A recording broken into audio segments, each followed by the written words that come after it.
안녕하세요. 저는 탈북자 김보빈입니다. 함경북도 새별군에서 태어나 3번 자살을 시도했고 2번 두만강을 건넜고 1번은 감옥에서 하나님을 만난 여자입니다. 제 몸에는 강목에 맞아 생긴 흉터가 있습니다. 제 기억 속에는 죽은 아이의 얼굴이 있습니다. 제 손에는 12,000위안에 팔려간 갑서치가 새겨져 있습니다. 2012년 6월 1일 저는 사랑하는 딸과 함께 대한민국 땅을 밟았습니다. 목숨을 걸고 두만강을 2번 건너서요. 오늘 제가 여러분께 들려드릴 이야기는 영화가 아닙니다. 드라마도 아닙니다. 이것은 죽음의 문턱에서 하나님의 손길을 경험한 2025년 지금도 북한이라는 땅에서 벌어지고 있는 진짜 이야기입니다. 혹시 여러분은 생각해 보신 적이 있으신가요? 지구상에 딱 한 곳, 시계 바늘이 멈춰 있는 곳이 있다는 것을요. 아프리카의 가난한 나라에도 자유는 있습니다. 이동할 자유, 말할 자유, 꿈꿀 자유가 있죠. 하지만 제가 태어난 함경북도 새별군에서는 군에서 군으로 이동하는 것도 여행증을 받아야 합니다. 말 한마디 잘못하면 3대가 멸문당합니다. 꿈을 꾸는 것조차 죄가 되는 곳, 그곳이 바로 북한입니다. 저는 그곳에서 태어났습니다. 그곳에서 살았습니다. 그리고 그곳에서 죽을 뻔했습니다. 하지만 하나님은 저를 살리셨습니다. 3번의 자살 시도에서도, 강제 낙태의 고통 속에서도, 3년의 감옥살이 속에서도 하나님은 저를 버리지 않으셨습니다. 제 이야기를 들어주시겠어요? 1980년대 함경북도 새별군. 새별이라는 이름처럼 아름다운 곳이 아니었습니다. 발음도 그냥 별군이라고 했죠. 저는 6남매 중 4째 딸로 태어났습니다. 북한 사람들은 이렇게 말합니다. 첫째는 금딸, 둘째는 은딸, 셋째는 복딸, 넷째는 웃음딸. 하지만 저는 스스로를 이렇게 불렀습니다. 썩은 딸. 왜냐고요? 손가락 5개를 꼽을 때 마지막 손가락이 넷째 손가락이잖아요. 저는 늘 그 자리였습니다. 마지막 손가락. 새 옷 한 번 입어보지 못했습니다. 새 신발 한 번 신어보지 못했습니다. 언니들이 입던 옷을 물려받아야 하는데 더 웃긴 건 셋째 언니가 저보다 작았다는 겁니다. 그래서 셋째가 입은 옷은 5째 동생한테 가고 저는 허공에 떠 있었죠. 아, 나는 정말 썩은 딸이구나. 그렇게 어린 시절을 보냈습니다. 불평과 불만으로 가득 찬 채로요. 그때는 몰랐습니다. 이 고난이 나중에 하나님을 만나기 위한 준비 과정이었다는 것을요. 그런데 1990년대가 시작되면서 모든 것이 변했습니다. 김일성이 죽었습니다. 그리고 고난의 행군이 시작되었죠. 배급제가 무너졌습니다. 먹을 것이 없었습니다. 사람들이 죽어나갔습니다. 저희 6남매 중에서 첫째, 둘째, 셋째 언니들은 집안일만 하며 자랐습니다. 밥 한 끼 제대로 못 해보고 시집을 갔죠. 그런데 둘째 언니가 괴질에 걸렸습니다. 사회생활을 못하게 된 거예요. 그래서 제가 나서야 했습니다. 13살에 생계전선에 뛰어들었습니다. 생선 바구니를 들고 옥수수 배낭을 메고 집집마다 문을 두드렸습니다. 이면수 사세요. 생선 사세요. 부끄러움 따위는 없었습니다. 살아야 했으니까요. 물물교환이었습니다. 생선 한 마리당 옥수수 몇 킬로그램. 그렇게 장사를 했습니다. 한국의 어르신들이 이렇게 말씀하시더군요. 우리도 60년대, 70년대에 그랬어. 네, 맞습니다. 북한은 지금 1960년대에 멈춰 있습니다. 13살의 장사꾼은 성인이 되어서도 계속 일했습니다. 학교를 졸업하고 저는 양방목공이 되었습니다. 양을 산에 데리고 가서 풀을 뜯기는 일이죠. 한국 사람들은 이 말을 듣고 목수냐고 물어보더군요. 방목의 목자를 목수의 목자로 착각한 거죠. 아니요, 저는 목수가 아니었습니다. 저는 양떼를 치는 소녀였습니다. 그러다가 친구 승모의 도움으로 장사를 더 크게 하게 되었습니다. 새별에서 청진까지 양파 장사를 했죠. 그렇게 돈을 조금씩 모았습니다. 왜냐고요? 첫째 언니와 둘째 언니가 시집을 갔는데 그 남편들이 집 지키는 멍멍님들이었거든요. 걔라는 말은 못하겠어서 멍멍님이라고 표현했습니다. 술만 마시는 남편들, 아내들이 장사해서 번 돈을 외상술로 다 날려버리는 남편들, 대낮부터 술 처먹고 뻗어져 자는 남편들. 내가 저런데 시집가면 안 되겠다. 그래서 결심했습니다. 제 미천을 언니들에게 주고 저는 중국으로 가기로요. 돈을 벌러요. 한 달만 일하고 돌아오면 아버지와 동생들이 먹고 살 수 있을 테니까요. 제 생일은 2월 18일입니다. 그리고 제 결혼식 날짜는 3월 23일로 잡혀 있었죠. 동네 아는 분의 소개로 선이 정해졌습니다. 약혼자 얼굴도 못 봤어요. 그냥 어느 마을에 사는 누구라더라. 그 정도만 들었죠. 근데 저는 생각했습니다. 언니들처럼 살고 싶지 않다고. 그래서 결심했습니다. 제 미천을 언니들에게 주고 저는 중국으로 가기로요. 돈을 벌러요. 한 달만 일하고 돌아오면 아버지와 동생들이 먹고 살 수 있을 테니까요. 그리고 돌아와서 결혼하면 되니까요. 남편 얼굴도 못 본 채로 중국행을 결심했습니다. 한 달만 일하고 돌아와서 결혼하려고요. 2004년 2월 19일 생일 하루 뒤 저는 군대의 도움을 받아 두만강을 건넜습니다. 첫 번째 탈북이었습니다. 중국으로 넘어가면 정미소에서 일한다고 들었습니다. 양곡을 다루는 곳에서 한 달만 일하면 된다고요. 그런데 중국에 도착하고 15일 동안 저는 움직이지 못했습니다. 왜냐고요? 그때 중국에서는 탈북민 한 명을 신고하면 5천 위안을 주었습니다. 꽤 큰 돈이었죠. 브로커가 저를 숨겨야 했습니다. 공안이 계속 들이닥쳤고 우리는 여기저기 숨어 다녔습니다. 15일이 지나고 저는 버스에 실렸습니다. 그리고 도착한 곳은 길림성 려원시. 그런데 도착한 곳은 정미소가 아니었습니다. 알고 보니 브로커가 절 속이고 북한에서 중국으로 저를 넘길 때도 돈을 받고 지금 도착한 이곳에서도 돈을 받고 저를 팔아버린 것이었죠. 그것은 인신매매였습니다. 그때까지도 저는 몰랐습니다. 분명히 일하러 간다고 했는데 차에 옥수수 포대가 실려 있었어요. 아, 진짜 정미소 집 맞구나 착각했죠. 그런데 농촌에 도착하니까 사람들이 원숭이 보듯 저를 보러 왔습니다. 북한 사람이다.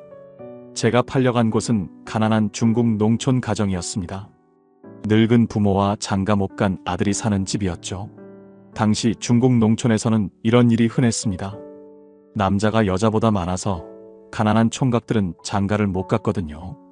그래서 브로커를 통해 북한 여자를 사는 겁니다. 북한에서는 일하러 가면 돈 번다고 속이고 중국에서는 며느리 필요하면 돈 주고 사라고 하는 거죠. 한마디로 저는 인신매매되어 남편과 시어머니, 시댁이 생겨버린 것이었습니다. 그리고 그들은 저를 병원에 데려갔습니다.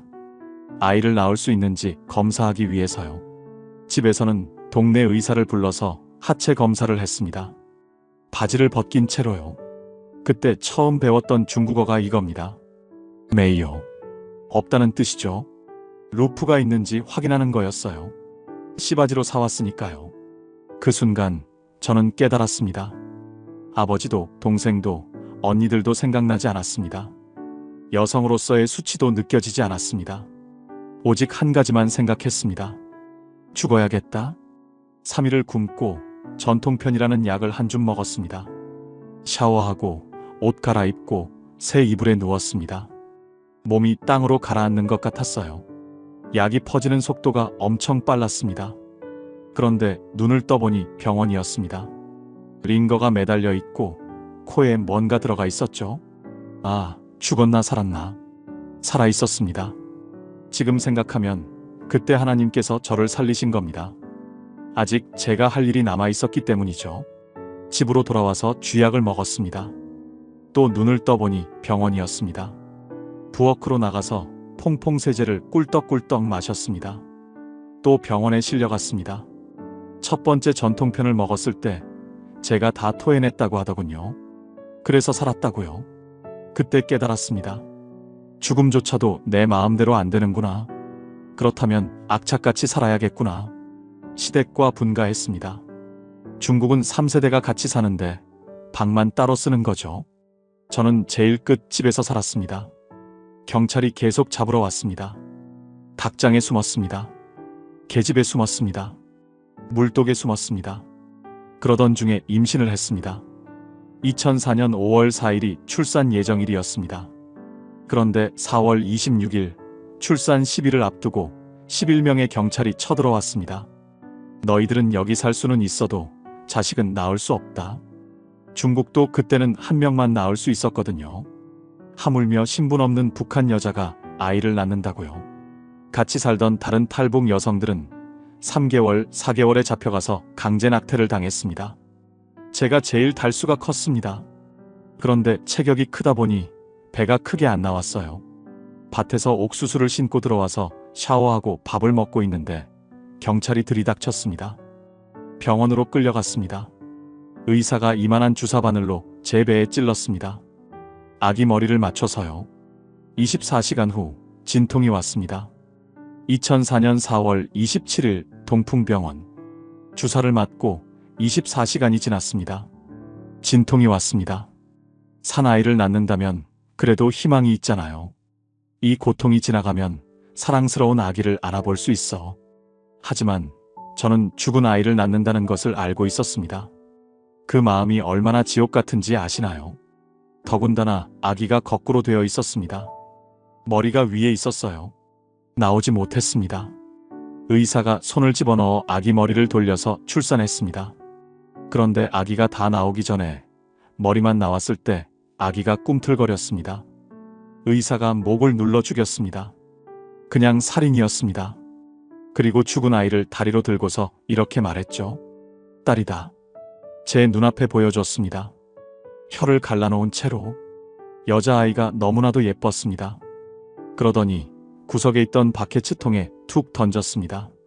차라리 안 보였으면 어떤 아이를 낳았는지 몰랐을 텐데. 그때 저는 생각했습니다. 아, 북한 사람이라는 이유로 나라 없는 서름이 상가집 개보다도 못하구나. 북한에서 노래가 있습니다.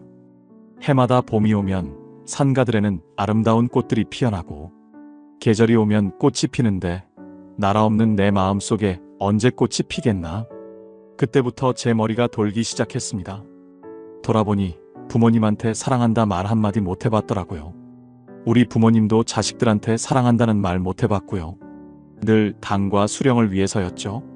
그때부터 배신감이 들었습니다. 저는 결심했습니다. 이번만큼은 다시 새 생명이 찾아오면 지켜주리라. 그때는 몰랐습니다. 이 결심이 하나님을 만나게 될 첫걸음이었다는 것을요. 제 어머니 고향이 중국이었습니다. 서귀포에서 해녀를 하셨죠. 그래서 어머니 고향을 찾아갔습니다. 임신한 몸으로요. 그 마을에서는 더 이상 살 수 없었거든요. 임산부는 발붙일 곳이 없었으니까. 덕해 연화포에서 아기를 낳았습니다. 2005년 7월 딸을 낳았습니다. 그런데 이번에는 공안이 아니라 시댁에서 문제를 일으켰습니다. 딸 낳았으니까 아들하고 바꿔와라. 아이 낳는 게 여자 마음대로 되나요? 힘들게 아이를 낳았는데 딸하고 아들을 바꿔오라니. 딸이라는 것도 내 살 내 몸이 아닌가. 정신이 또 돌았습니다. 7월에 낳았기 때문에 북한식 이름으로 짓고 싶었습니다. 눈설자, 꽃뿌리 영자, 설영. 그렇게 이름도 제대로 못 지어준 딸을 데리고 원래 살던 시댁으로 돌아왔습니다. 아기가 60일 됐을 때 누군가 전화가 왔습니다. 유모차 필요하세요. 유모차를 준다는 사람은 탈북민 자매였습니다. 제가 팔려온 마을에도 저처럼 팔려온 북한 여자들이 몇 명 더 있었거든요. 그 자매도 저보다 5년 먼저 이 마을에 와서 살고 있었습니다. 그분은 이미 중국말을 유창하게 했고 중국 생활에도 적응을 한 상태였죠. 어느 날 그 자매가 저한테 조심스럽게 물었습니다. 봄이나 아기 키우는데 유모차 있으면 편한데 필요하냐? 저는 당연히 필요하다고 했죠. 유모차가 얼마나 비싼데요. 그런 걸 살 형편이 안 됐거든요. 그분이 저를 데려간 곳은 교회였습니다. 저는 예배당이 뭔지 몰랐습니다. 북한에서는 하나님이라는 소리도 몰랐거든요. 하느님이라는 말은 있었지만 사람이 아니었죠. 미신 같은 거라고 배웠어요. 차를 타고 가면서 그 자매가 말했습니다. 거기 가면 북한 사람들도 많이 와. 다들 착해. 무서워하지 마. 무슨 말인지 잘 이해가 안 갔지만 유모차를 받으려면 가야 했습니다. 교회에 들어가니 십자가가 보였습니다. 중국에 처음 들어왔을 때 3일 동안 일했던 마라라는 곳이 있었어요. 거기 십자가 있는 곳에서 물건을 많이 줬거든요. 그래서 생각했습니다. 십자가가 있는 곳은 구제소구나. 그런데 십자가를 보는 순간 제 눈이 이상해졌습니다. 자꾸 눈물이 나려고 했어요. 가슴이 뭉클해지는 거예요. 왜 그런지 저도 몰랐습니다. 문을 열고 들어가니 헌금함이 있었습니다. 저는 유모차를 공짜로 받는 게 싫었습니다. 난 돈 없는 사람이 아닌데. 그래서 20위안을 넣었습니다. 당시 돼지고기 한 근이 3위안, 소고기 한 근이 5위안이었습니다. 20위안이면 꽤 큰 돈이었죠. 헌금 봉투에 중국어로 이렇게 썼습니다. 하나님 감사합니다. 유모차 중고 가격입니다. 드린다는 생각은 없었어요. 그냥 중고값을 지불한다고 생각했죠. 그리고 앉아서 설교를 들었습니다. 단 위에 젊은 여자 한 명이 서 있었어요. 나중에 알았지만 그분이 이 교회 전도사님이었습니다. 그런데 전도사님이 계속 저를 놓고 설교하는 것 같았어요. 이렇게 앉아 있는데 손을 들었다 놨다 하면서 와, 왜 나를 놓고 설교해? 왜 상처를 주냐? 시험에 든다는 말은 뭔지 몰랐습니다. 기도를 하는데 주여 죄인을 용서하소서. 이게 뭐야? 감옥이야? 왜 죄인이라고 하는 거야? 그렇잖아요. 그래서 빨리 끝나라 끝나라. 계속 나를 놓고 하니까 1시간 내내 제가 손 들었다 놨다 들었다 놨다. 엄청 방해했죠. 근데 나갈 수가 없는 거예요. 사람들은 한 명도 욕하지 않더라고요. 근데 내가 이럴수록 주여 주여 이러는 거예요. 욕은 달고 있고 내 마음에 진정은 안 되고 불안하고. 나중에 들으니 제 눈빛이 다 풀려 있었대요. 제 자세는 나는 정상인 척하고 보는 척하고 있는데 아니었던 거죠. 빨리 끝나. 근데 머리는 도끼로 맞는 것만 같았어요. 그냥 아픈 거예요. 토하고 싶은데 토할 수도 없고 머리 두통이 그렇게 심각하더라고요. 근데 그 교회에서 나오면 안 아팠어요. 신기했죠? 근데 들어가면 또 아팠어요. 근데 2부 예배까지 있는 거예요. 근데 2부 예배도 날 놓고 하는 거예요. 그래서 또 그렇게 손들었다 놨다 하면서 힘들게 했어요. 근데 빨리 끝나서 유모차를 받으려고 하는데 3부 예배가 또 있는 거예요. 그리고 예배가 끝났는데 저는 유모차 한 대만 주는 줄 알았는데 대한민국 그 아기용품 있잖아요. 신생아 용품이 가득한 거예요. 그래서 받는 순간에 타산이 들어갔어요. 와, 20위안만 냈는데 이렇게 많은 걸 받네. 수입과 지출이 맞잖아요. 그래 오늘만 가면 땡이지. 그래서 집에 갔어요. 한 주 내내 잘 놀았어요. 근데 토요일 날 됐는데 불안한 거예요. 다시는 안 가겠다고 마음 먹고 왔잖아요. 머리도 아프니까. 저녁 8시가 됐는데 그래도 내한테 유모차 가지러 가자던 자매가 전화 한 번 좀 올 줄 알았어요. 그래도 한 번쯤은 전화하는 게 도리가 아닐까 해서 제가 전화를 했어요. 토요일 저녁마다 전화하는 게 귀찮았나 봐요. 근데 잠이 안 오는 거예요. 그래도 한 번 발을 디디게 했으면 한 번쯤은 더 권할 수도 있는데. 와, 미치겠는 거예요. 그 다음부터 밤이 하도 길어서 온 밤 씩씩씩씩 되면서 이 밤은 왜 이렇게 길지? 두 눈을 뜨고 있었어요. 근데 새벽 6시가 되니까 더 이상 못 참겠는 거예요. 그래서 아기를 업고 저 혼자 뛰듯이 해서 자동차 타고 그 집에 간 거예요. 대문도 열지도 않았는데 대문을 두드리면서 빨리 열라고. 아직도 몇 시인데? 어르신들이 나와서 어느 마을에 누구 며느리인데 왜 아직도 안 깼냐? 빨리 가자고. 그분들은 싫죠? 새벽에 여자가 먼저 왔으니까. 근데 그 언니가 어떻게 됐어? 막 이러는데 뭐 하고 있냐고. 빨리 가자고 빨리 가자고. 어디가? 교회 가지 어디가? 근데 그 언니와 같이 또 차를 타고 애를 집에 놓고 교회 간 거예요. 그 자매가 저한테 물었습니다. 봄이나 무슨 일이야? 왜 이렇게 새벽에 왔어? 나 어젯밤에 한숨도 못 잤어. 교회 가고 싶어서 미칠 것 같았어. 나도 모르겠어. 그 자매가 웃으면서 말했습니다. 하나님이 너를 부르시나 보다. 근데 그렇게 교회를 가고 싶었던 이유가 뭐예요? 모르겠어요. 토요일 저녁이 되니까 이게 발광이 일어나는 거예요.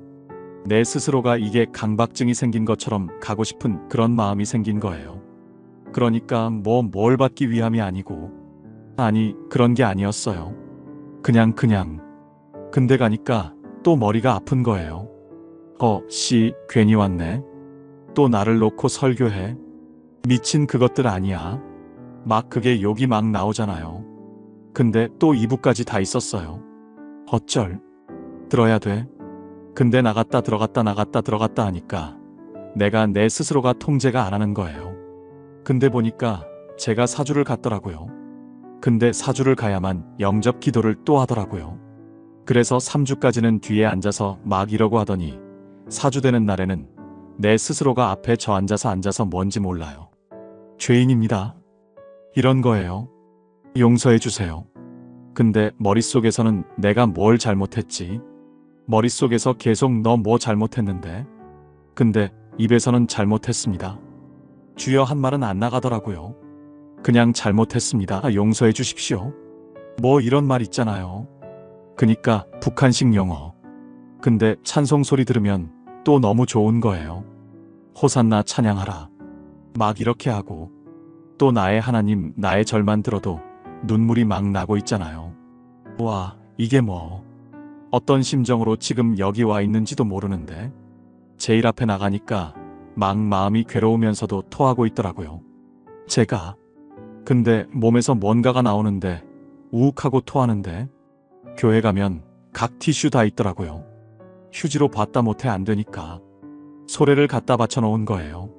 세수대야예요. 세수대야를 이렇게 갖다 놓는데 거기다 막 토하는데 음식물이 한 개도 안 나와요. 분명히 난 아침밥을 먹고 왔는데 토하는데 근데 그갈에 그런 것들이 막 토하는데 내가 신기했어요. 2시간 동안 울고불고 했으면 머리가 아파야 되잖아요. 빼질 듯 아프고 얼굴도 부어야 되는데 세상에 이렇게 편안할 수가 있을까? 날아갈 것 같은 그런 거 처음 느껴봤어요. 울분을 토해냈구나. 막 이게 토해했는데 그 다음에 집사님들이 그러는데 내가 막 뭐라고 해도 나한테 뭐라 하지 않던 사람들이 나한테 모여들어서 기도를 막 해주는데 그 사람들은 저를 처음 보는 사람들도 있었어요. 그런데도 제 손을 잡고 제 어깨를 감싸고 기도해 주는 거예요. 근데 그 사람들이 손이 닿을 때마다 내 몸이 이상하게 느껴지면서 딱 토해지는 거예요. 근데 그걸 다 토하고 나니까 너무 편안한 거예요. 우와, 이렇게 새로울 수가 있을까? 근데 그때부터는 예배가 재밌는 것이 아니라 찬송이 그렇게 마음으로 오는 거예요. 그날 예배가 끝나고 전도사님이 저한테 다가왔습니다.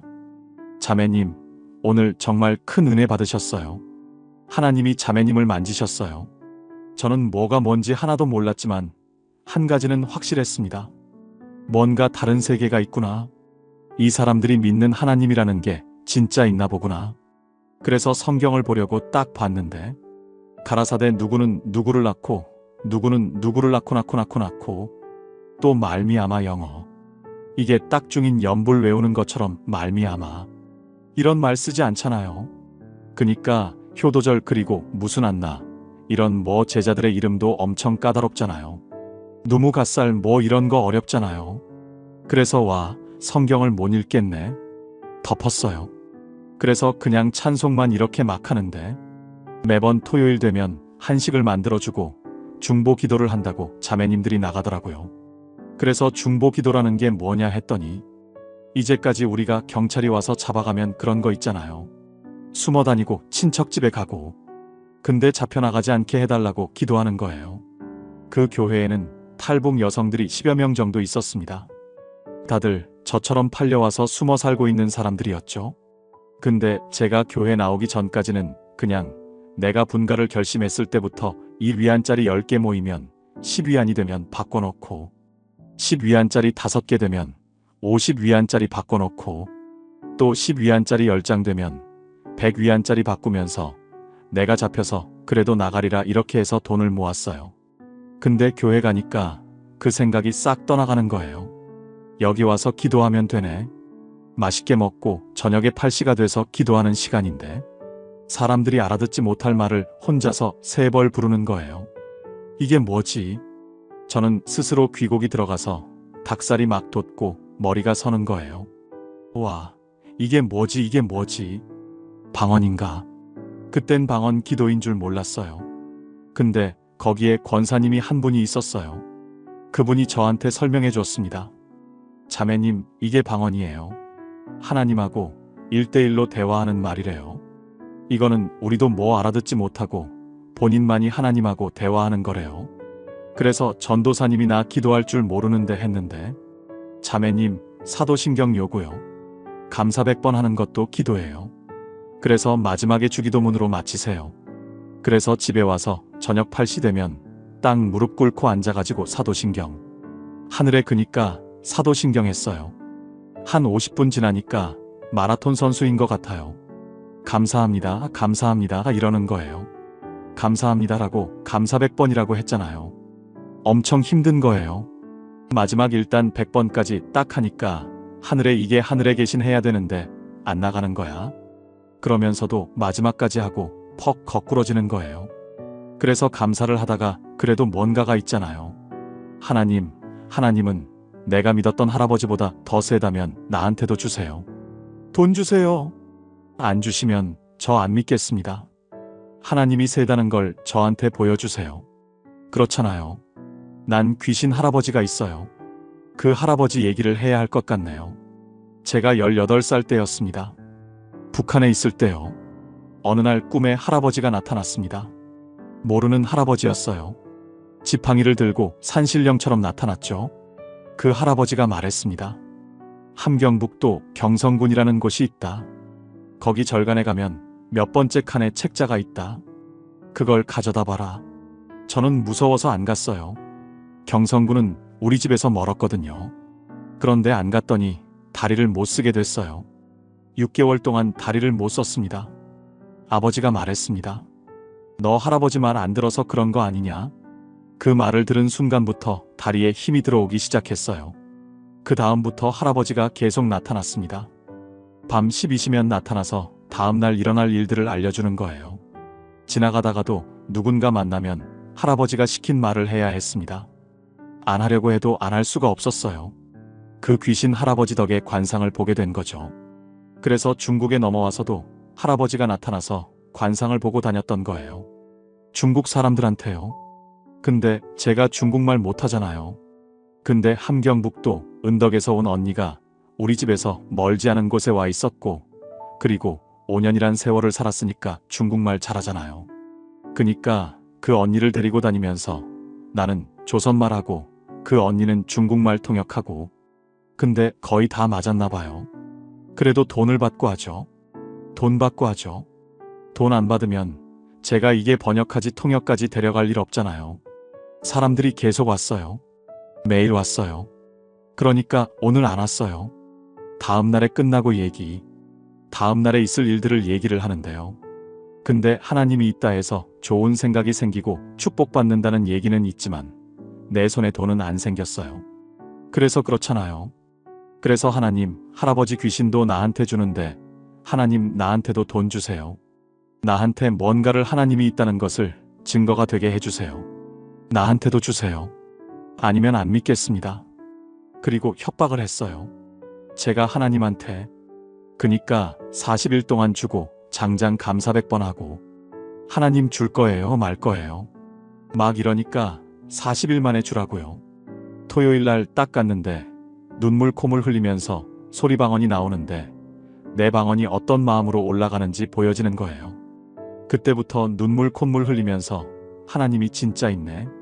그러면 이제부터 하나님을 만나면, 하나님을 믿으면 좋은 일만 생긴다니까 무조건 믿겠습니다.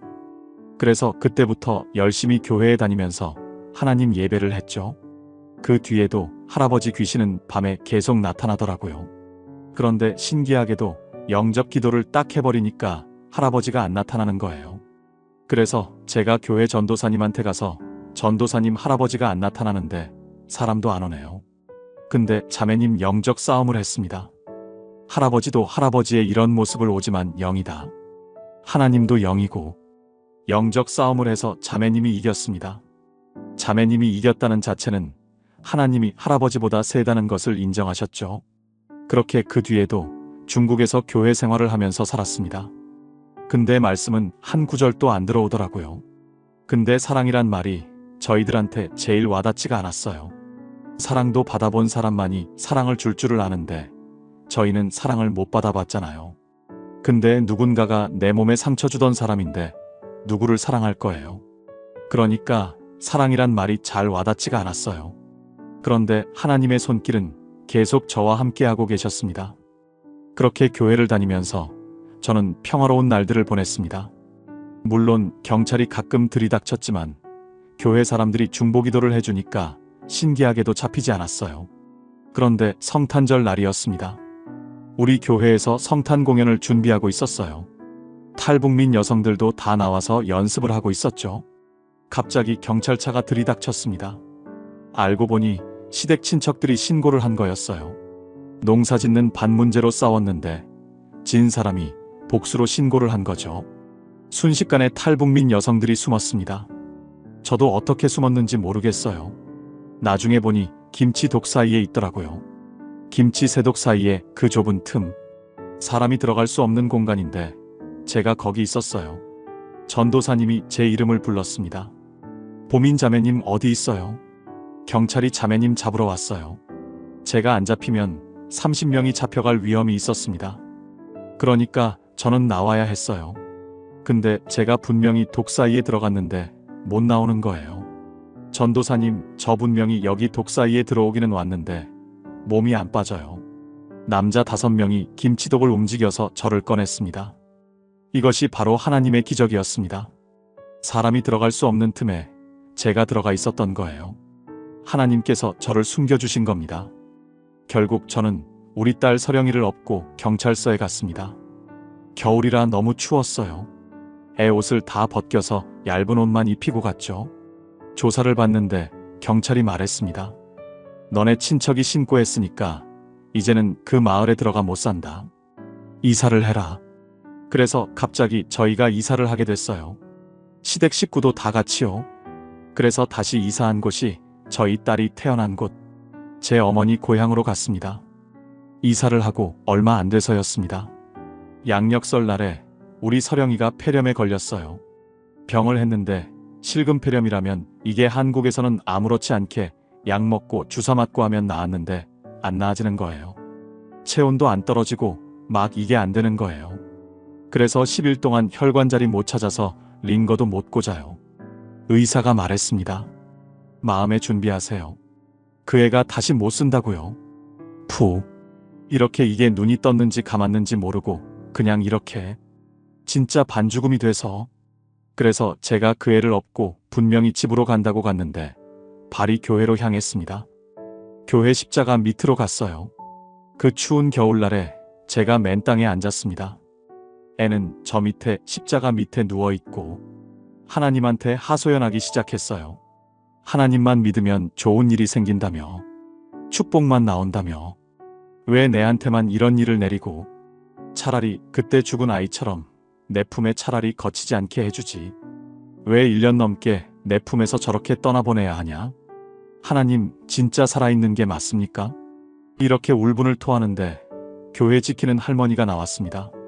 새벽 기도도 아니고 대낮에 누가 이렇게 와서 울고 불고 난리치나 하고요. 할머니가 나와보니 우리 서령이가 십자가 밑에서 막 몸부림치더래요. 그러면서 뭔가를 토하더라고요. 그래서 그 할머니가 애를 안아주고 있는 거예요. 받은 거예요. 그 애한테는 막 입을 뒤집어서는데 갑자기 저한테서 환청 소리가 들리는 거예요. 엄마 하는 거예요. 그래서 하나님 저한테 죽은 애 환청 소리 들려줘서 뭐합니까? 저는 환청 소리가 아니 아이를 다시 살려내달라고 막 이렇게 기도를 했는데 갑자기 애가 엄마하고 어깨를 치는 거예요.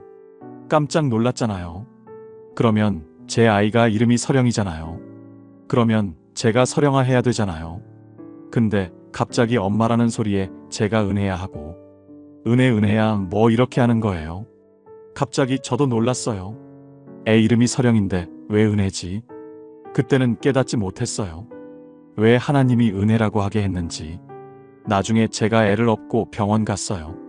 너네가 못 고치는 거 하나님이 고쳐줬다. 다 이렇게 했는데 나중에 생각하니까 세상 사람이 아닌 제 가족한테서도 축복을 못 받게 태어났잖아요. 이름도 제대로 안 지어줬고 딸이라는 이유로요. 하나님이 진짜 우리 은혜를 새롭게 태어나게 하셨구나. 그때 깨달으니까 너무 감사한 거예요. 아, 우리 은혜는 이제는 진짜 하나님이 은혜로만 살겠구나. 그래서 그 은혜가 지금 저와 함께 대한민국에서 생활을 하고 있습니다. 이것이 바로 하나님의 기적이었습니다. 죽어가던 아이를 하나님께서 살리신 거예요. 그리고 그 아이의 이름을 새롭게 지어주신 거죠. 서령에서 은혜로. 그날 이후 저는 더욱 하나님을 의지하게 됐습니다. 이 하나님이 진짜 살아계신 분이구나. 나를 버리지 않으시는구나. 그런데 또 다른 문제가 생겼습니다. 시어머니와의 갈등이 점점 심해졌어요. 딸을 낳은 것 때문에, 아들을 못 낳은 것 때문에 계속 구박을 당했습니다. 그리고 제 몸이 좋지 않았어요. 어느 날 병원에 갔더니 의사가 말했습니다. 자궁암입니다. 북한에서 암이라고 하면 시한부 인생입니다. 중국에서도 마찬가지였죠. 그래서 저는 결심했습니다. 은혜를 데리고 이 집을 나가자. 그리고 백두산 가이드를 하면서 돈을 벌자. 은혜를 데리고 탈출해서 연길로 갔습니다. 연변 지역이죠. 거기서 백두산 가이드 일을 구했어요. 한국에서 오시는 분들한테, 백두산 가시는 분들한테 통역해드리는 일이었습니다. 그렇게 일을 하던 중에 대구에서 오신 부부를 만났어요. 그분들이 저를 탁 보더니 말했습니다. 북한에서 왔지. 다른 사람 속여도 나 못 속여. 그래서 어떻게 아셨어요? 제가 그랬어요. 어디 아프냐? 막 그러는 거예요. 그래서 어떻게 아셨냐고. 제가 지금 자궁암 진단을 받고 마지막 오늘이 마지막 가이드로 나왔습니다 하니까 그분들이 말했습니다. 너네가 말하는 남조선 가면 자궁암은 병도 아니다. 그리고 너 같은 사람들이 얼마나 많은데. 너도 한국에 가라. 그러면 다 고쳐진다. 한국, 남조선, 대한민국. 그곳에 가면 병도 고치고 자유롭게 살 수 있다고 했습니다. 그래서 저는 결심했습니다. 한국에 가자. 은혜를 데리고 한국에 가자. 하지만 은혜를 데리고 갈 수는 없었습니다. 너무 위험했거든요. 그래서 은혜를 보육시설에 맡기기로 했습니다. 은혜야, 엄마가 먼저 가서 병 고치고 올게. 그리고 너 데리러 올게. 꼭 데리러 올게. 2007년 7월 9일 저는 몽골행을 결심했습니다. 가방에는 성경책과 속옷 한 벌만 넣었어요. 전화 주면 도착하는 줄 알았거든요. 일행은 7명이었습니다. 여자 6명에 남자 1명. 그리고 가이드하는 선생님이 한 분 계셨죠. 기차에서 우리는 찬양을 했습니다. 저는 진짜 말씀은 잘 모르지만 아는 척하면서 같이 그분들한테 전도를 하면서 갔어요. 드디어 내몽골 연이라는 곳에 도착했습니다. 내몽골하고 몽골 국경 사이였죠. 세간이 보이더라고요. 철조망이요. 그래서 우리가 이렇게 가면 저게 세간이니까 빨리 가는데 우리가 가야 될 곳은 초원을 지나서 서너 시간 걸어야만이 거기가 도착을 한대요.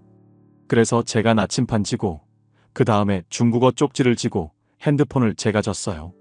중국말을 할 줄 아니까요. 저녁 8시에 출발했습니다. 너무 웃긴 게 분명 저는 하나님 믿는다 했잖아요. 근데 모여들어서 기도를 했는데 성공하게 해달라고 기도하고 제가 한 행동이 주머니에서 소금하고 고춧가루 섞은 그 통을 꺼내는 거예요. 그리고 제가 뿌리는 거예요. 너무 웃기잖아요. 아니 분명히 점선까지 우리 모여들어서 기도를 했는데 이게 소금을 뿌리고 고춧가루를 뿌리는 내 모습을 보면서 웃기지도 않았어요. 그냥 내가 살기 위해서 한 거잖아요. 미신인 거 아니잖아요. 이러고 갔습니다. 국경 연선에 철선이 3개가 있었습니다. 5m짜리 전기선이 3개요. 가죽 장갑을 준비해서 양 좌우에 철선 막을 이렇게 들어요. 2사람이 제 가죽 장갑을 끼고 전기 틀 밑으로 넘어갑니다. 그 2명이 넘어간 다음에 우리 장갑을 벗어주고 그 사람들이 안에서 이렇게 들어주는 거예요. 그럼 또 넘어가요. 첫 번째 철선을 넘었습니다. 2번째 철선을 넘으려고 하는데 이렇게 딱 드는데 변방대차가 쫙 들어오는 거예요. 어떻게 알았을까요? 누군가 신고를 했을 수도 있고 감시 카메라가 있었을 수도 있죠. 다 잡혔는데 저만 안 잡혔어요. 풀밭에 숨어 있었거든요. 근데 비명소리가 들렸습니다. 사람 살려라. 막 소리 지르고 강목 벨트를 이렇게 때리는 소리가 들렸어요. 그때 생각했습니다. 내 더 이상 여기서 숨어 있지 못하겠구나. 저 사람이 죽을 수도 있겠구나. 그리고 내가 거기서 살아난다 해도 내가 안 잡힌다는 보장이 없잖아요. 왜냐면 다시 가려고 해도 전기줄 있잖아요. 내 혼자서 할 수 있는 게 하나도 없는 거예요. 그 다음에 제가 브로커한테 전화했어요. 선생님, 저희가 지금 여기 두 번째 선을 넘다가 잡혔으니 선생님도 빨리 도망가십시오. 그리고 칩을 버리고 종이를 씹어먹고 그리고 나침판을 버리고 내가 여기 있다고 손 들어온 거예요. 23일 동안 진짜 개처럼 얻어맞았습니다. 제 여기 흉터가 지금 강목에 맞은 자리고 이게 옥수수대로 찔린 자리입니다. 강목을 때리다 보니까 저는 머리를 안 맞겠다고 이렇게 막 피하다가 결국 팔에 다 상한 거예요. 그러던 도중에 23일 날 저녁에 조사 마치고 누웠는데 철창 속으로 경비원이 왔다 갔다 하면서 저희를 지키는데 분명히 감방을 보려면 이렇게 지나가야 되는데 내 머리맡에서 딱 선 거예요. 그래서 눈을 감고 있었는데 눈을 떠야 되나 말아야 되나 딱 나를 다 보는 것 같아요. 그래서 눈을 떴더니 저를 보는 순간에 일어나라고. 카메라는 없지만 도청은 되는 거예요. 도청기가 다 달려 있었거든요. 그래서 일어나니까 이렇게 책자를 주고 우리 아빠 이름을 쓰고 너 누구 딸이 맞냐? 그래서 맞다고 하니까 조금만 참아. 종이 한 장을 딱 펼치더니 조금만 참아 하면 제 손에다가 사탕 젤리를 쥐어주고 나갔어요. 다음날 아침 새별군에서 저를 호송해 왔습니다. 고향으로요. 그 경비원이 전화를 했대요. 이 사람이 이렇게 맞고 있는데 너네가 빨리 데리러 안 오면 죽을 것 같다, 빨리 와서 호송을 해라. 그분이 아빠의 친구였대요. 새별 보위부에서 일을 하던 사람이 옮겨서 그곳에 경비원으로 온 거예요. 청소하러 들어갔다가 내 진술서에 아빠 이름을 보고 깜짝 놀라서 그래서 결국은 그분이 이렇게 도와서 제가 새별군으로 호송하게 됩니다. 이것도 하나님의 손길이었습니다. 수많은 경비원 중에 아빠 친구가 거기 있었다는 것, 그리고 제 이름을 보고 알아봤다는 것, 기적이었죠. 새별로 갈 때는 기뻤어요. 그래도 가족과의 만남이 기쁨이라는 게 있잖아요. 하지만 가족은 만나지 못했습니다. 일단은 보위부에서 15일 동안 조사를 받고 제가 대기실로 넘어갔습니다. 그 대기실에서 끔찍한 일이 벌어졌습니다. 어떤 분이 저한테 말했어요. 여기 대기소 감찰과 부과장이 여자들을 성추행을 한다고. 저는 믿지 않았어요. 저희 몸이 얼마나 더러워요. 감옥 생활만 지금 얼마나 하는데. 근데 그 일이 저한테 직접적으로 닥쳐온 거예요. 누군가가 밖에서 문을 열고 들어와서 나를 도우지 않으면 내가 살 수 있는 방법이 없어서 결국은 저는 당했던 거예요. 근데 그냥 당한 것으로 끝난 것이 아니라 임신까지 또 된 거예요. 입덧을 하는 내 모습을 발견하고 결국은 부인과 가서 그냥 책상에 누워서 마취도 없이 그냥 이렇게 낙태 수술을 하는 거예요. 너무 비참한데 더 비참했던 것이 감찰과 부과장이 여기서 낙태 수술을 하는 데서 서 있다는 거예요. 그러면서 희보고 있어요. 자기의 그 만행을 중국 사람, 중국에 팔려간 남편의 아이인 것처럼 우리나라는 혼혈을 인정하지 않는다는 등 이러면서 보위부에서 뭐라 그래서 거기에서 결국은 낙태 수술하고 피 흘리는 몸으로 결국은 제가 구치소로 올라가게 됩니다. 그 수치스러운 것으로 끝났으면 괜찮은데 또 구치소에 올라놓고 저는 중국에서 임신된 애를 와서 낙태까지 했으니까 결국 날 살려두지 않는 거예요. 내가 살게 되면 자기에 대한 앞으로의 그게가 있으니까 죽여야 된다. 그래서 철창 속 문턱에 무릎 꿇고 앉아서 엉덩이 들고 이렇게 하루에 8시간 동안 처벌을 주는 거예요. 그리고 손을 내밀고 손등은 절대로 안 때려요. 왜냐면 손등을 갈고리로 때리게 되면 손뼈가 끊어지니까. 그래서 자기네한테도 우리도 인권이 보장된다 하면서도 인권이 없는 이런 갈고리를 떼는 새 갈고리 있잖아요. 그걸로 손바닥을 계속 때리는 거예요. 그러던 어느 날 음력설 날이었는데 옥좌가 들려왔습니다. 음력설 날 감옥 안이 조용했습니다.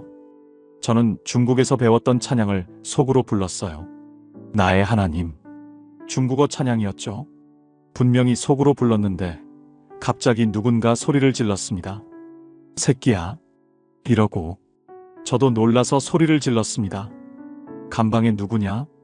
그랬더니 무슨 노래 불렀냐 이러는 거예요. 근데 제가 뭐라고 할 수 없잖아요. 하나님 찬양이라고 할 수가 없었어요.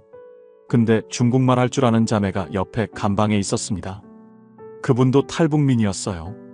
그분이 통역을 해줬습니다. 하나님이란 당신을 존중한다고 이렇게 번역을 한 거예요. 나의 하나님, 내가 하나님만 찬양합니다. 하나님만 경배합니다. 이 찬양이었는데, 근데 갑자기 그 자매가 이렇게 통역을 하니까 야, 뚜거 좋다야. 다시 불러라 이러는 거예요. 간수였어요. 북한 간수가 중국어를 조금 알았나 봐요. 아니면 중국 교포 간수였을 수도 있고요. 이번에 서서 부른 거예요. 나의 하나님. 중국어로요. 그래서 어디서 배웠냐? 매우 마음이 평안해 오는 거예요. 근데 또 불러라, 또 불러라. 3번을 부른 거예요. 와, 그 자매한테 너무 감사한 거예요. 하나님의 손길이 여기까지 닿고 있다는 것을 깨닫게 된 거예요. 감옥 안에서도 하나님을 찬양할 수 있었습니다. 그것도 간수 앞에서요. 그렇게 3개월 동안 구치소에서 지냈습니다. 제 몸은 상했죠. 손바닥은 갈고리에 맞아서 부어 있었고 무릎은 하루에 8시간씩 꿇어서 까져 있었습니다. 결국은 판결이 났습니다. 233조. 탈북했던 사람들의 법조가 233조예요. 한국행시도 3년형을 받았습니다. 근데 몸이 약해지다 보니까 결국은 제가 2발로 걸어 들어갈 수가 없었어요. 들것에 실려서 호송차에 실렸습니다. 교화소는 함경북도 해령시와 부령군 사이의 전거리 교화소였습니다. 제 고향 새별군에서 멀지 않은 곳이었죠. 호송차 안에서 저희를 호송하던 호송사원이 비웃으며 말했습니다. 이가나 새끼는 10일도 못 살고 불망산에 간다. 불망산. 저는 처음 듣는 말이었어요. 불망산이 뭐예요? 그랬더니 옆에 있던 다른 죄수가 작은 목소리로 말했습니다. 화장터예요. 죄수들이 죽으면 태우는 곳이에요. 그 순간 온몸에 소름이 돋았습니다. 아, 내가 가는 곳은 죽음이 기다리는 곳이구나.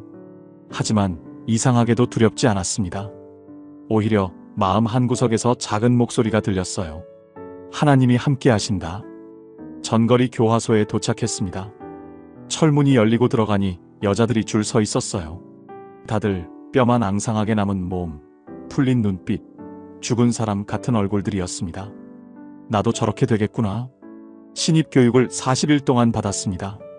앉아서 규칙을 외우고 자아 비판을 하고 굶고 맞았습니다. 40일이 지나고 반 배치를 받았습니다. 저는 감자 농사반에 배치됐어요. 첫날 산에 올라갔습니다.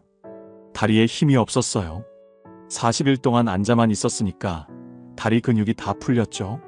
산을 오르다가 뭔가에 걸려 넘어졌습니다. 아파서 일어나려는데 제 발 위에 뭔가 보였어요. 발가락이 5개, 발바닥이 보이는 거예요. 처음에는 이해가 안 갔습니다. 내 발인가? 아니야, 내 발은 신발 신고 있는데. 자세히 보니 사람 발이었습니다. 시체가 채 타지 않고 그대로 있었던 겁니다. 아, 이게 불망산이구나. 그 순간 비명을 지르고 싶었지만 소리가 안 나왔어요. 그냥 온몸이 얼어붙었습니다. 감독이 소리쳤습니다. 뭐하냐? 빨리 일어나지 못해? 저는 비틀거리며 일어났습니다. 그리고 그 자리를 벗어났죠. 그날부터 밥을 못 먹었습니다. 이게 그냥 죽은 사람도 아니고 시체가 타다 남은 그 발을 봤다는 거 자체가 그냥 말이 아니잖아요. 교화소 와서 선생님이 저를 부르면서 왜 밥도 안 먹고 있냐고 물었습니다. 내가 그걸 봤을지언정 너도 죽으면 저 그렇게 탄다. 살아야 된다. 그 말을 듣고 깨달았습니다. 그래, 살아야겠다. 그때부터는 매일같이 죽음을 봤습니다. 죽은 사람을 보면 가슴 아파해야 되는데 그 사람을 가슴 아파할 새 없이 내가 살아야 된다는 생각만 했어요. 여름 같을 때 보면 시체들이 3일만 넘어가도 구더기가 이렇게 3개 줄 서서 쫙 나와요. 구더기를 또 불에다가 닦아서 먹는 사람들이 있었습니다. 그러면 살겠다고. 저 같은 경우에는 그 구더기를 먹지는 않았어요. 근데 저는 다른 병이 생겼습니다. 문둥병 같은 거였어요. 성경에 문둥이 병이 나오잖아요. 근데 저는 그렇게밖에 표현이 안 되니까 상처는 없는데 속에서부터 썩어서 나와요. 그러면 그 상처가 있어야 치료가 되는데 상처가 없잖아요. 그러면 나무를 뾰족하게 깎아서 내 속을 찔렀어요. 그리고 부항을 붙여서 그 소금물을 뽑아냈습니다. 근데 여기 나으면 여기 낫고 온몸이 그렇게 됐어요. 어느 날 누군가가 저한테 뭔가를 갖고 왔습니다. 이런 단지의 가루도 아니고 찌그러져 있는 물도 아닌 그거를 제가 그 상처에 발랐는데 3일이 됐는데 통증이 없는 거예요. 그래서 그 엄마가 물었습니다. 야, 어떠니? 이모, 이게 통증도 없고 가려워요. 3살이 나는 것 같아요.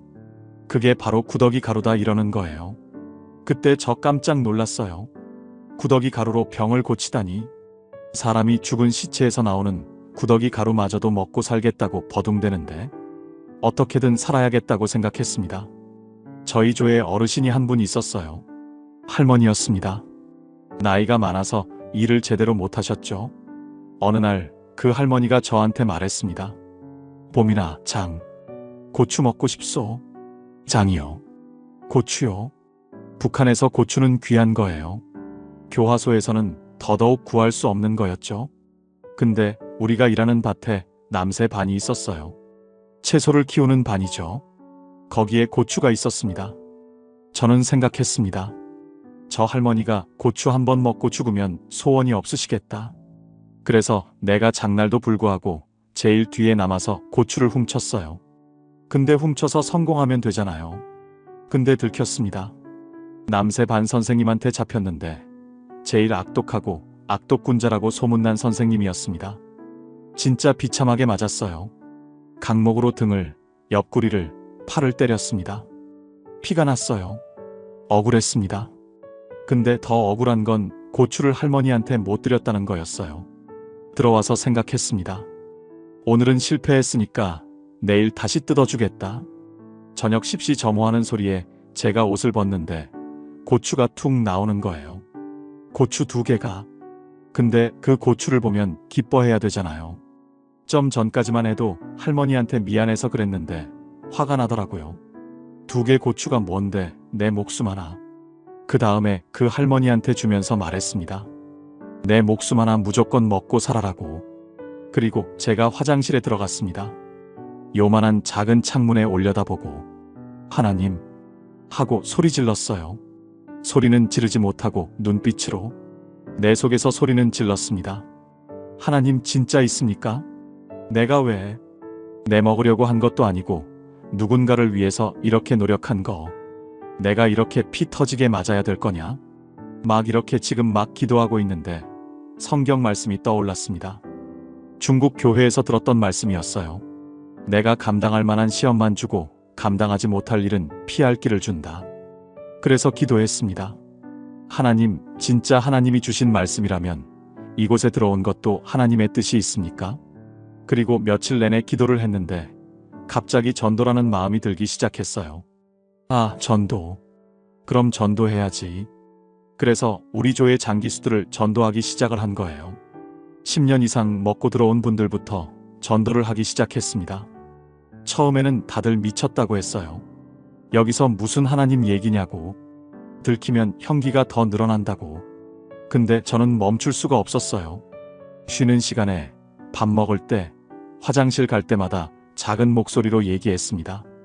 언니, 하나님이 우리를 사랑하신대요. 우리가 여기 있어도 하나님은 우리를 버리지 않으신대요. 어떤 사람은 욕했고, 어떤 사람은 무시했고, 어떤 사람은 눈물을 흘렸습니다. 그러던 중에 교화소반에 우리 코로나처럼 열병이 돌기 시작했어요. 40도에서 오르락 내리락 하는 열병이었습니다. 제가 열병에 걸려서 병방에 들어갔어요.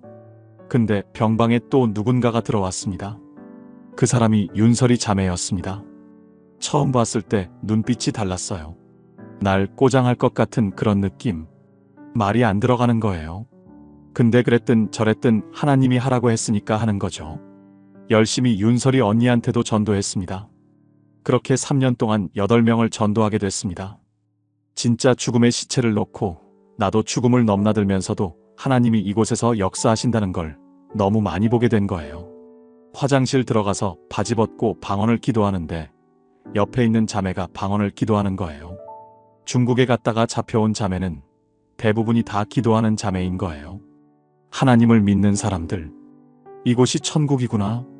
내가 지옥이라고 생각했더니 이 감옥관이 천국이구나. 하나님이 여기 있구나. 하나님이 나와 함께 하고 있구나. 다른 사람들은 면회에 의지하는데 저는 매번 같이 하나님께 기도하면서 찬양하면서 같이 전도한 분들과 함께 했습니다. 말 못하잖아요. 쉬는 시간이면 앉아서 눈빛을 바라보는 거예요. 눈빛을 바라보면서 막 어떨 때는 찬송의 멜로디가 들리는 거예요. 막 우울할 때는 내가 제일 날 멜로디도 나왔다가 그 다음에 하나님 나와 함께 하시지 하는데 갑자기 반드시 내가 너를 축복하리라 찬송 멜로디가 막 들리는 거예요. 와, 하나님 지금도 나와 같이 있구나. 그래서 진짜 쇠약해서 들어갔던 제가 68kg이 돼서 출소를 하게 됩니다. 40kg 미만으로 들어갔는데 68kg. 단간 간부가 됐다고 했어요. 건강하게 살이 쪘다는 거죠. 딱 3년이었습니다. 출소해서 나오는데 남자가 한 명 병으로 나오는 거예요. 아파서요. 근데 그분이 저를 알아보는 거예요. 우리 셋째 언니 같은 학급의 학급 반장이었던 분이었습니다.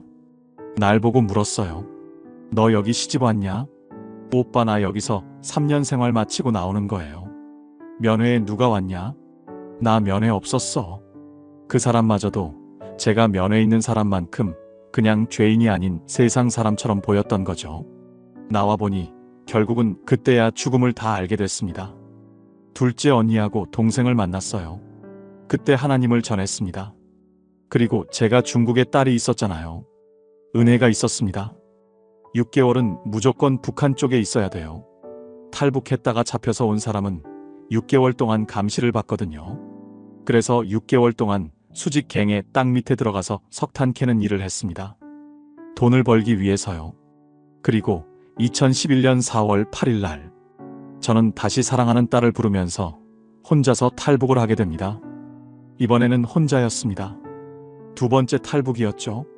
딸을 찾으러 가려고 하니까 그때 제가 자궁암 진단이 생각났어요. 2007년에 자궁암 진단을 받았었잖아요. 딸을 찾으려고 하니까 내 몸에 그냥 암덩어리가 있으면 찾을 의미가 없잖아요. 그냥 떠나서 애가 이별하는 것보다. 그래서 병원에 갔습니다. 검사를 받았어요.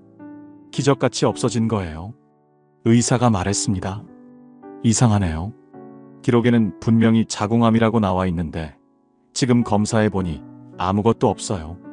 저는 알았습니다. 하나님이 고쳐주신 거예요. 제가 3년 내내 하나님께 기도했거든요. 하나님, 저희 딸 만날 수 있게 해주세요. 제가 갈 거니까, 찾으러 갈 거니까. 하나님께서 들어주신 겁니다. 중국으로 다시 넘어갔습니다. 이번에는 혼자였어요.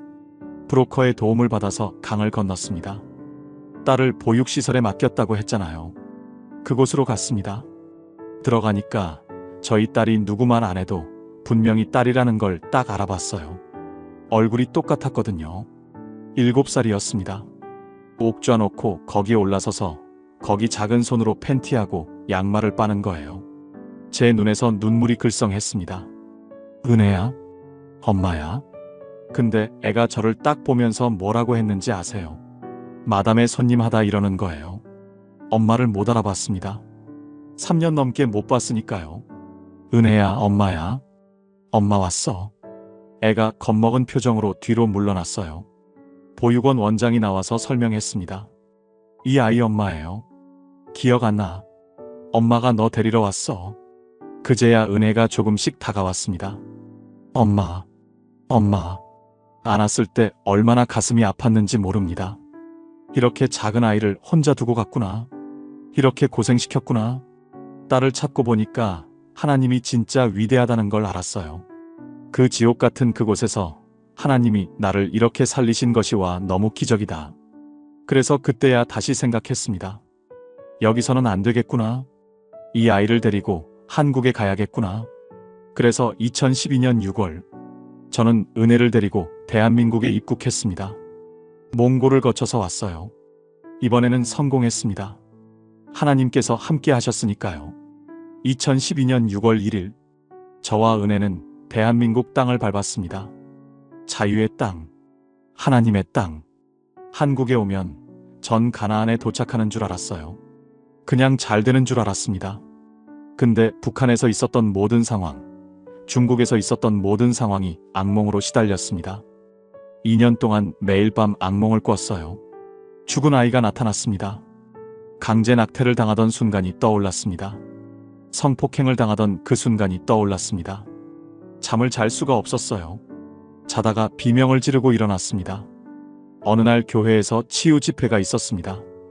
용서에 관한 집회였어요. 그 집회에서 목사님이 말했습니다. 원수 사람들의 이름을 종이에 적고 포도주에 담갔다가 십자가에 못 박으면 용서가 된다고. 저는 그 말을 듣고 화가 났습니다. 어떻게 그렇게 쉽게 용서를 말할 수 있습니까? 종이 한 장에 이름 석자 쓰고 포도주에 담갔다가 십자가에 못 박으면 용서가 됩니까? 내 죽음까지도 내 눈에 거슬러 들어가도 죽이고 싶은 그런 인간들을 이렇게 종이 한 장에 이름 석자 쓰고 포도주에 담갔다가 십자가에 못 박으면 용서가 됩니까? 2시간을 제가 발버둥 쳤습니다. 하나님, 그게 진짜 용서가 됩니까? 막 울고 짖고 하는데 음성이 들렸습니다. 그래서 내가 할 수 있는 게 뭐냐고. 그때 보니까 내가 할 수 있는 게 없는 거예요. 나는 그냥 입국해서 살려고 노력했고 2년 동안 악몽에서 시달렸고 매일 밤 잠자리에서 힘들었고 진짜 그게 힘들었습니다. 그래, 내가 할 수 있는 게 없는데 그럼 어떡해요? 그때 하나님께서 말씀하신 것 같았어요. 넌 내일 해. 너가 행복하게 살아. 내가 할게. 그때 제가 담담하게 종이에다가 진짜 이름을 써내려갔습니다. 저를 12,000위안에 판 브로커, 제 첫 아이를 죽인 중국 의사, 저를 성폭행한 북한 감찰과 부과장, 저를 때린 교화소 선생님들, 한 명 한 명 이름을 적었습니다. 눈물이 떨어졌습니다. 그리고 그 종이를 포도주에 담갔습니다. 십자가 앞으로 나갔습니다. 예수님 이름으로 선포하면서 제가 말했습니다. 용서합니다. 하나님, 오늘부터 이 사람들은 내한테 원수가 아닙니다. 하나님이 알아서 하십시오. 저한테는 예수님 이름으로 용서합니다. 선포를 한 거예요. 못을 박았습니다. 십자가에 그 종이를 못으로 박았어요. 근데 용서를 하고 나니까 나의 죄가 회개되기 시작하더라고요. 용서와 회개. 막 이러면서 그때 제가 깨달았습니다. 아, 내가 가나안이라는 이곳이 감옥 안에 있었던 걸 알게 된 거예요. 진짜 가나안은 지리적인 곳이 아니라 하나님과 함께하는 그곳이구나. 감옥 안에서도 가나안이 있었고 여기서도 가나안이 있구나. 그래서 그때부터 저는 고향의 내 부모 형제 동포들에게 하나님을 전하는 사명자로 살기로 결심했습니다. 지금 저희 은혜는 16살입니다. 예일연합신학대학교에서 지금 1학년으로 신학 공부를 하고 있습니다. 공부도 잘하고 건강하게 자라고 있어요. 하나님이 우리 은혜를 진짜 세상 사람이 만지시지 않는 그런 축복으로 새롭게 만들어 주셨습니다. 지금도 건강하게 은혜스럽게 자라는 걸 보면서 감사합니다. 저는 지금 경기도 양평에 있는 통일드라마 협동조합에서 살고 있습니다. 양평을 거꾸로 하면 평양이 되죠. 언젠가 고향으로 돌아가는 그날까지 우리는 이곳에서 함께 살고 있습니다. 탈북민들이 함께 모여서 삶과 신앙이 하나 되는 공동체를 만들었어요. 일하는 사람들은 예배를 못 가잖아요. 예배를 오늘 하면 또 돈을 또 못 벌잖아요. 그래서 저희 통일드라마 협동조합 자체가 삶과 신앙이 하나 되는 곳입니다.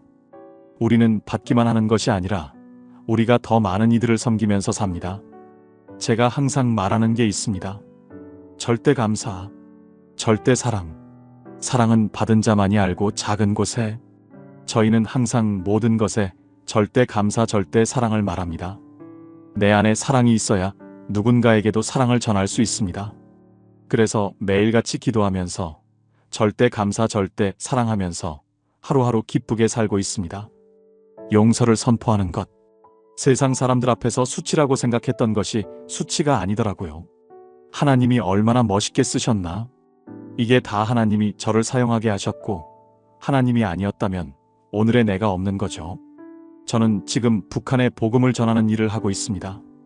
강연도 하고 간증도 하고 북한 동포들을 위해 기도하고 있습니다. 언젠가 통일이 되는 날, 제가 고향 함경북도 새별군으로 돌아가는 날, 저는 그곳 사람들에게 이렇게 말할 겁니다. 하나님이 우리를 사랑하십니다. 하나님이 우리를 버리지 않으셨습니다. 북한은 하나님이 없는 곳이 아닙니다. 하나님께서 지금도 그곳에 계십니다. 감옥 안에서도, 고난 속에서도, 죽음의 그림자 아래에서도 하나님은 함께 하십니다. 저는 그것을 증언할 수 있습니다. 왜냐하면 제가 경험했으니까요. 3번 죽으려 했지만 하나님이 살리셨습니다. 2번 탈북했지만 하나님이 인도하셨습니다. 3년 감옥살이를 했지만 하나님이 함께 하셨습니다. 이것이 제 이야기입니다. 썩은 딸에서 하나님의 딸로, 죽음에서 생명으로, 절망에서 희망으로, 하나님의 은혜로 살아가는 김보빈의 이야기입니다. 감사합니다. 여러분, 지금까지 김보빈 집사님의 이야기를 들으셨습니다. 우리는 지금 이 순간 자유롭게 교회에 나올 수 있습니다. 찬양을 부를 수 있습니다. 성경을 펼칠 수 있습니다. 기도할 수 있습니다. 아무도 우리를 막지 않습니다. 감옥에 가지 않습니다. 목숨을 걸지 않아도 됩니다. 그런데 지금 이 시간에도 북한에는 2,500만 명의 영혼들이 하나님을 모른 채 살아가고 있습니다. 복음을 듣지 못하고 자유를 누리지 못하고 억압 속에서 살아가고 있습니다. 김보빈 집사님은 그 어둠 속에서 빛을 만났습니다. 지옥 같은 감옥 안에서 천국을 경험했습니다. 죽음의 문턱에서 생명을 만났습니다. 그리고 지금 그 증인으로 우리 앞에 서 있습니다. 우리가 당연하게 누리는 이 자유가 얼마나 귀한 것인지, 우리가 자유롭게 부르는 이 찬양이 얼마나 감사한 것인지 다시 한번 깨닫게 됩니다. 지금까지 저의 이야기를 들어주셔서 감사합니다. 이제 김보빈 집사님과 북한 동포들을 위해 함께 기도하겠습니다. 사랑하시는 하나님 아버지, 오늘 김보빈 집사님의 간증을 통해 하나님의 놀라운 은혜와 기적을 보게 하심을 감사드립니다. 3번의 죽음 가운데서도, 강제 낙태의 아픔 가운데서도, 3년의 감옥살이 가운데서도 함께 하신 하나님을 찬양합니다. 김보빈 집사님을 축복해 주옵소서. 그의 딸 은혜를 축복해 주옵소서. 통일드라마 협동조합의 모든 식구들을 축복해 주옵소서. 하나님, 지금도 북한 땅에서 고통받고 있는 2,500만 영혼들을 불쌍히 여겨 주옵소서. 그들에게도 복음이 전해지게 하시고 자유가 임하게 하시고 하나님의 사랑이 흘러가게 하여 주옵소서. 우리가 누리는 이 자유와 은혜에 감사하며 그들을 위해 계속 기도하며 통일의 그날을 준비하는 우리가 되게 하여 주옵소서. 김보빈 집사님이 고향 함경북도 새별군으로 돌아가 복음을 전하는 그날이 속히 오게 하여 주옵소서. 예수님의 이름으로 기도드립니다. 아멘.